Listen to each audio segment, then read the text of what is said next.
Om Namo Bhagavate Vasudevaya.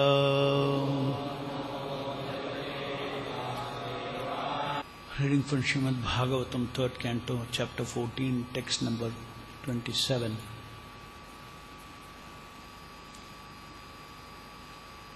Yasyanavadya acharitam manishino grananti avidya patalam vivitsavaha nirasta samyatishayo api yatchayam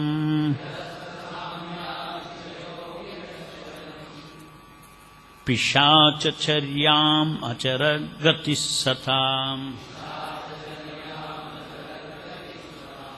Translation purport by His Divine Grace Srila Prabhupada ki Jai. Although known in the material world is equal to or greater than Lord Shiva, and although his unimpeachable character is followed by great souls to dismantle the mass of nations, he nevertheless remains as if a devil to give salvation to all the devotees of the Lord. Purport. Lord Shiva's uncivilized, devilish characteristics are never abominable because he teaches the sincere devotees of the Lord how to practice detachment from material enjoyment. He is called Mahadeva, or the greatest of all demigods, and no one is equal to or greater than him in the material world. He is almost equal with Lord Vishnu. Although he always associates with Maya, Durga, he is above the reactionary stage of the three modes of material nature. And although he is in charge of devilish characters in the mode of ignorance, he is not affected by such association.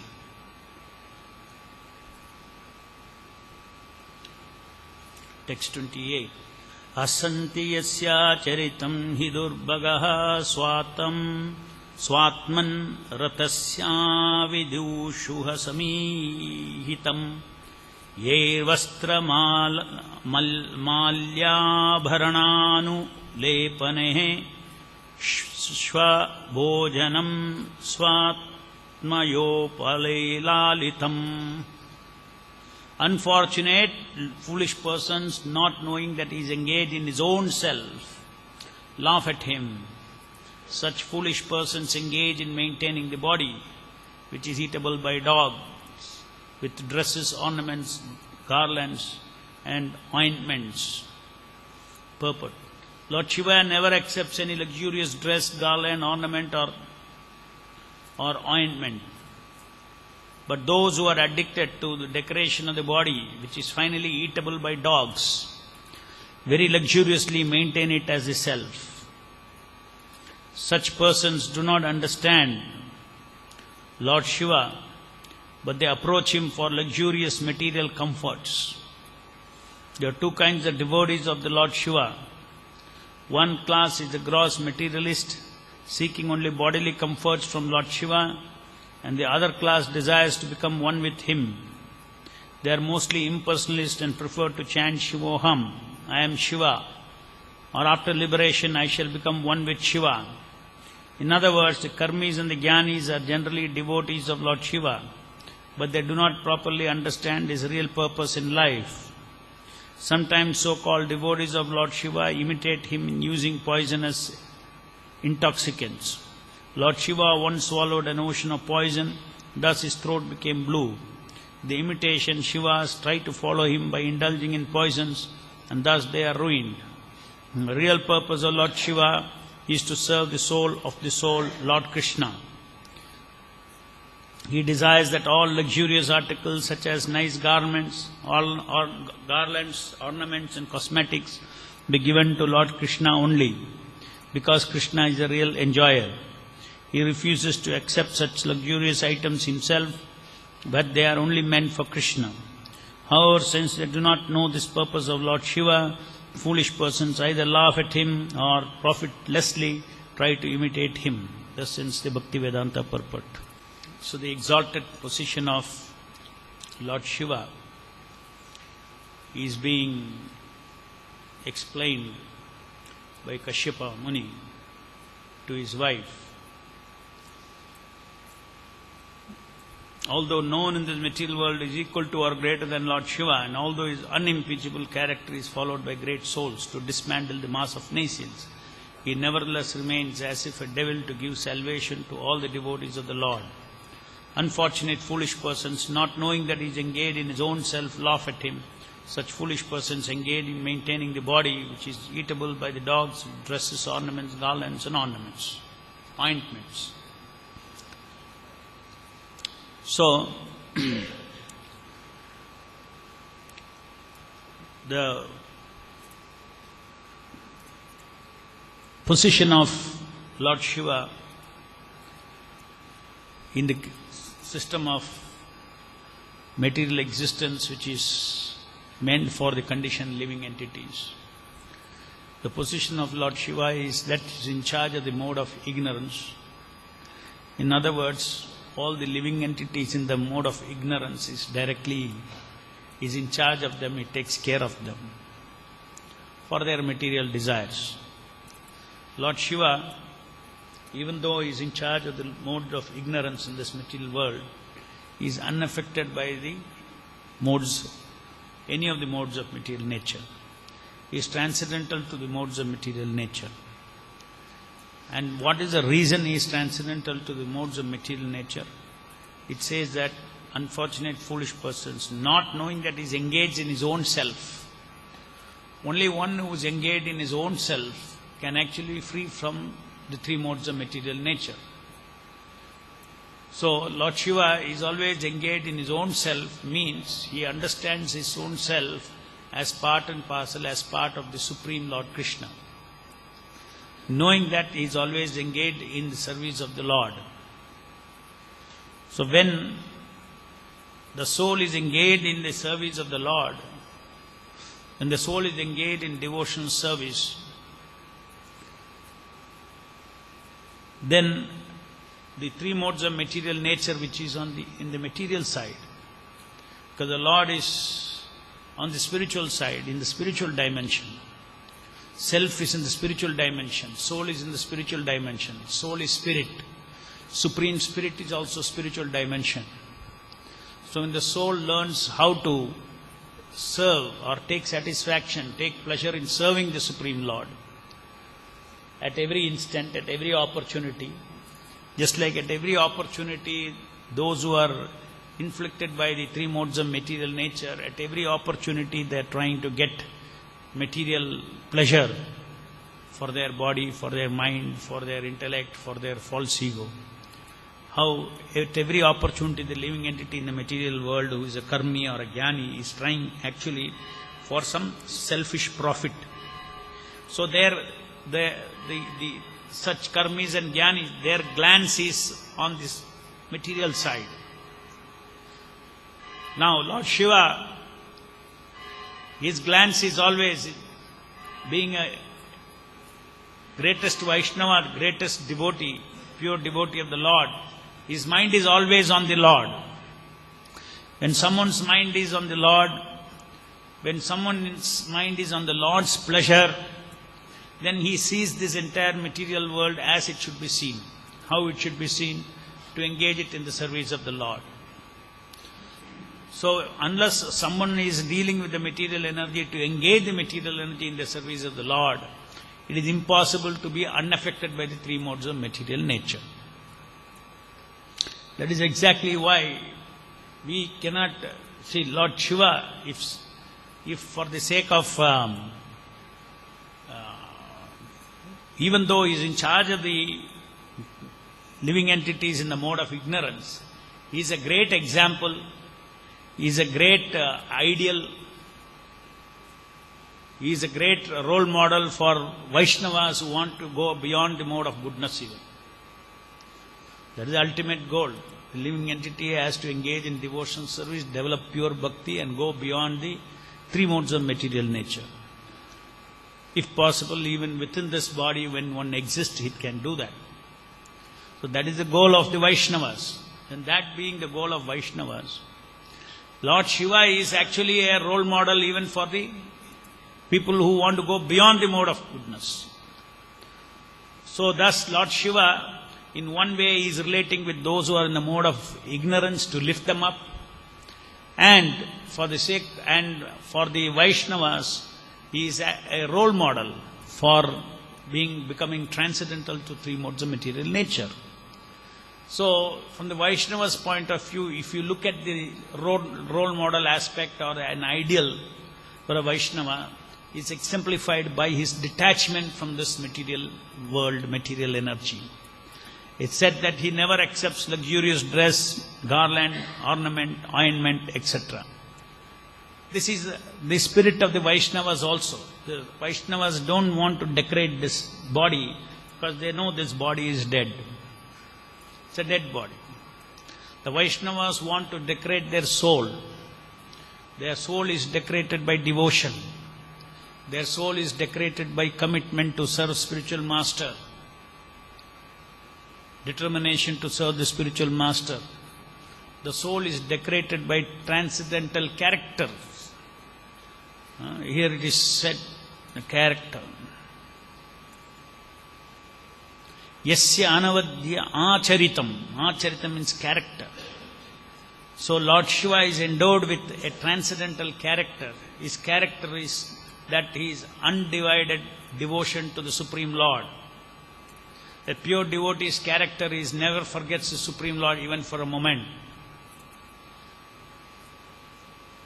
Because he is involved in his self. That is very important. In the Bhagavad Gita also, beginning itself, Krishna teaches that one has to involve in its own self. Which means one should not forget who he is. I am the servant of this Supreme Lord. I am spirit soul. Krishna is the supreme spirit soul. So my position is that that is my original belonging. We all identify. I am this, I am that, I am so many things. So once one understands, no, I am the servant of Krishna, not this body. This body is also to be utilized by me to serve Krishna. I am of a different nature than this material world, material body. And I am of the same nature as God. So I am His servant. And He is always the Lord, the master and the servant, part and the whole are always together. They are never actually separated. So in that spirit, the Lord is always with me. So involving in the self means involving in the constitutional self. That is a solution to all the problems of getting over these three modes of material nature. So many different ways the three modes of material nature, they bewilder the living entity's mind. So the only way to come out of it is actually to turn towards the Lord in the heart. Turn towards the Lord's mission. Turn towards the Lord in the heart. Turn towards pleasing the Lord in the heart. And then look outside. Engage everything in the service of that Lord. So, even just like you see, Lord Shiva's transcendental characters of detachment, he is not attached to anybody. Even his own wife, she has to go with him wherever he is. No residence. So this is a nature, this is a detachment that the Vaishnavas also should develop towards everything in the material modes.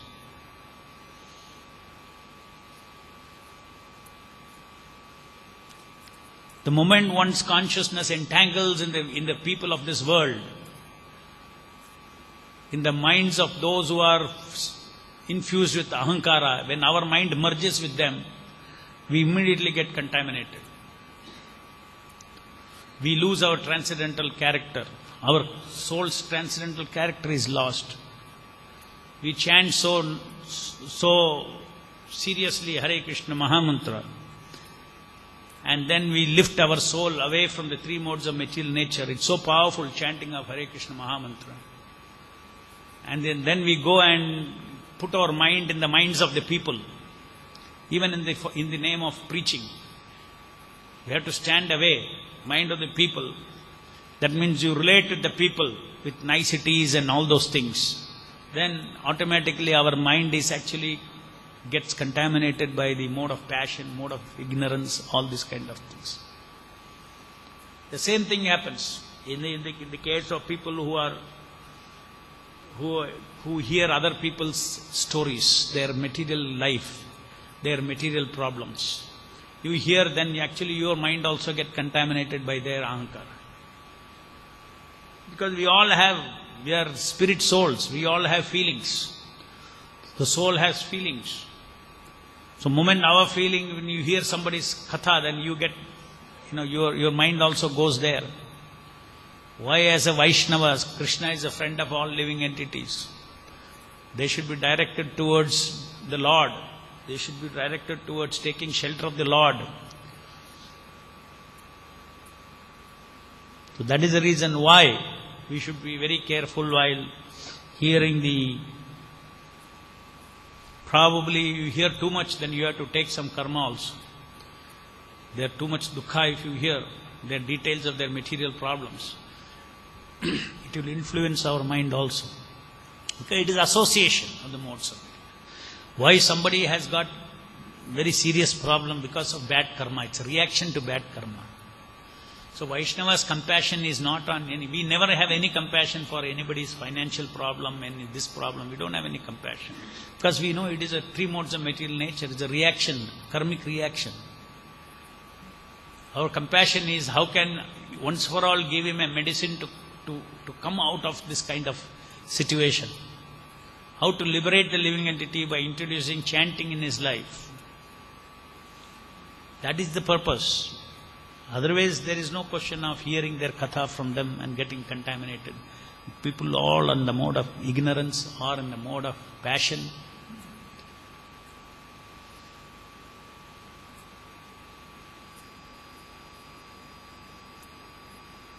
That is another reason why this modern television is a very big enemy of the Vaishnavas. It may look harmless, but seeing serials in the television, seeing movies in the television, all these things full of people's emotions, full of people's ahankara, full of people's problems, solutions, suspense, anxiety. My God, all that you are oiling your spiritual feeling muscles are being oiled with nonsense.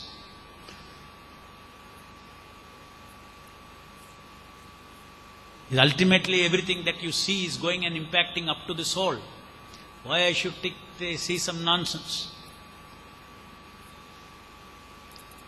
And many of them are like completely, as it is said, devilish. There is no movie or no TV serial without a devilish character. There will be a hero and there will be a good guy and a bad guy. So unnecessarily we fill our head with so many things. We are supposed to oil our feeling muscles, thinking muscles and spiritual thinking muscles, feeling muscle, willing muscle with Krishna Katha, with devotion service, with philosophy of Krishna consciousness. We are supposed to oil those with that. Simply by hearing them every day, our soul gets purified. Simply by feeling what you have to feel for in Srimad Bhagavatam when you hear. Your spiritual determination goes up. You hear Dhruva Maharaj's story, his determination, your determination will go up. Your spiritual muscles. You hear about Prahlad Maharaj, his complete dependence on the protection of the Lord goes up. His constant determination to glorify the Lord goes up. So these are the character that we have to build. We have to build by hearing the katha of Prahlad, by hearing the katha of Dhruva, by hearing the katha of every different character in this Bhagavatam. We develop the transcendental, the soul develops transcendental character. That is important. And by exactly opposite happens by associating with people with no character. People with no character are people who tell lies, people who always they cheat, people who manipulate others, people who are lusty, they want everything for their enjoyment. They are bad character. Contamination in this material, the soul is completely contaminated. When you have cheating propensity, lying tendency, you grabbing potency, exploiting potency, manipulating potency, all these things you can see. These are not material potencies in the material, Maya's potencies. You participate in it, then that becomes our character. So Vaishnava is, the jewelry of the Vaishnava is his Vaishnava qualities. Vaishnava qualities have to be developed by associating with Vaishnavas, by associating with Vaishnava Katha, Krishna Katha. That then we will develop those things. So we have very careful in the Bhagavata Vidhi or the process of Krishna consciousness has to be very nicely managed by managing association. By managing association. In order to get somebody to learn Krishna Katha, to hear Krishna Katha, we cannot compromise our character. Then we also get, just like you catch a fish and you get wet, you also jump into the water. You fall into the water. You want to catch a fish without getting wet, you should catch a fish, if possible. If you cannot, don't try to catch that fish. So one of the most dangerous ways of catching the fish is socializing. This is never a line for Vaishnavas. By socializing with karmis, I will actually bring them into Krishna consciousness. This is a very dangerous game. You will get socialized. The preacher will get socialized. It's a very relationship are like that. One has to stand aloof from this world as a Vaishnava. Every day, that's what happens when you chant Hare Krishna. You stand yourself aloof from this material world. And whatever minimum is required, you deal with the material world, do your work, everything.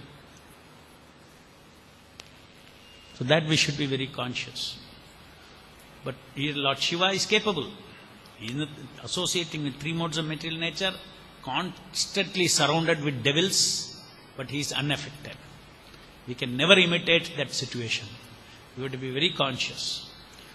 Yukta Vairagya, we should be extremely careful about Yukta Vairagya. Recklessly, we can never apply Yukta Vairagya, especially in human relations. Yukta Vairagya is not only about gadgets and this and that and using car for Krishna or using airplanes for Krishna, etc. That's not the only Yukta Vairagya. Yukta Vairagya is sometimes even using relationship. Because all these devils are worshipping Lord Shiva. That means they are in relationship with Lord Shiva. They are glorifying him, they are worshipping him.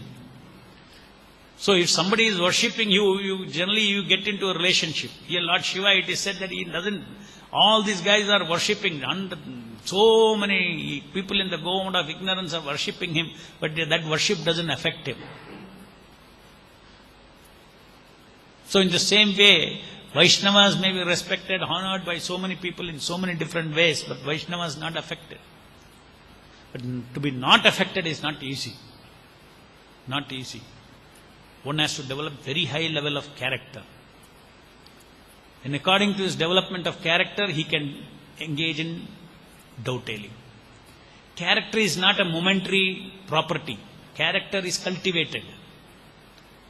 So only when one reaches a stage of cultivation where his behavior is automatic, his response is automatic to worship, his respect, his response to people's glorification is automatically safe, then he has a character, then he can deal with it. So Lord Shiva is a great example for the Vaishnavas, how they should be in their personal life, how they should be detached, and at the same time look at everything as meant for service of the Lord, and his real life and real relationship is with the Lord. He is on the other side of this world. Unless you situate yourself in your constitutional self, the relationship will go outside. Any questions?